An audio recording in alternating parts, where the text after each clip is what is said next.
बारामतीनंतर शिरूर लोकसभा मतदारसंघामध्ये देखील दोन तुतारी चिन्ह आहेत। अपक्ष उमेदवार मनोहर वाडेकरांना तुतारी चिन्ह मिळाले। महाविकास आघाडी उमेदवार अमोल कोल्हे यांची मात्र चिंता आता वाढलेली आहे।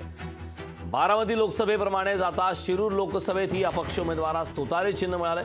त्यामुळे तुतारी वाजवणारा माणूस हे चिन्ह असणाऱ्या खासदार अमोल कोल्हेंची चिंता आता काही प्रमाणात का होईना नक्कीच वाढली।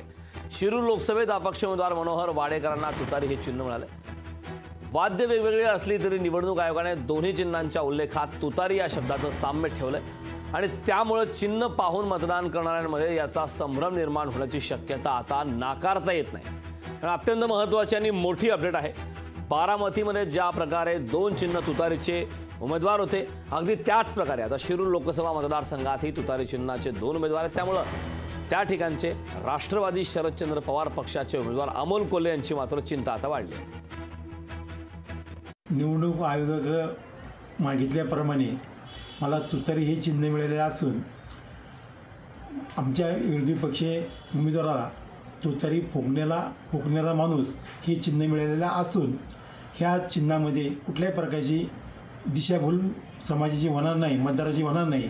परंतु ह्या चिन्हाचा काही फरक पडला तर माझ्या उमेदवारी थोडाफार फरक पडू शकतो। परंतु आपण सर्व मतदारांनी, आपण सुज्ञ मतदार आहात, आपण सर्वांनी तुतारी ह्या चिन्हापुढील बटन दाबून मला सर्वसामान्य समाजाचे प्रश्न मांडण्याकरता आपण सर्वांनी लोकसभेमध्ये पाठवावी।